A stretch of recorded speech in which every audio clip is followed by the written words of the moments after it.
I'm Danica Patrick, and I'm pretty intense.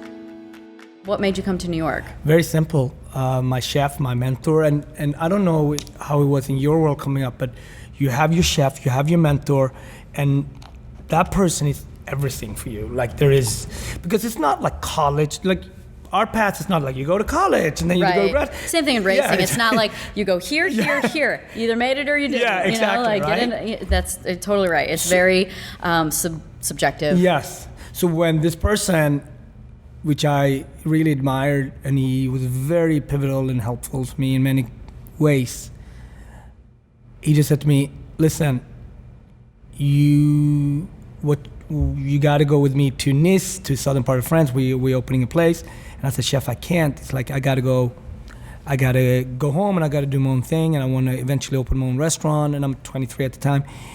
And he's like, what are you talking about? You're coming with me and that's what we're doing.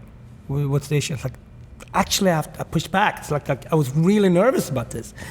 To push back? To push back, and I was nervous about, you don't say no to this person. Was this the first time that you pushed back, maybe? Because I started to see that at this point, I felt that I graduated. And this is like 7 years of... You started to grow some confidence. Yeah. Mm-hmm. I would say this much. Just enough to go, but are you sure? Yeah. And then he just told me, very point blank, Frank, he was like, listen, as a black man, there is no market for a black owned restaurant with your ambition. It doesn't exist in France, it doesn't exist in Europe, it doesn't exist in the world. So I'm just letting you know this is not gonna happen. Gosh, see, to me, I hear that and I think that's why it's gonna happen.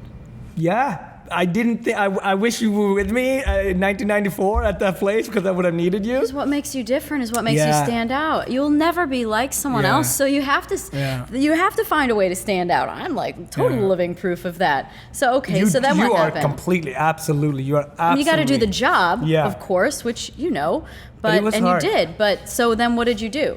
I called my dad, and he said, just come home, and we'll deal with it when you come home.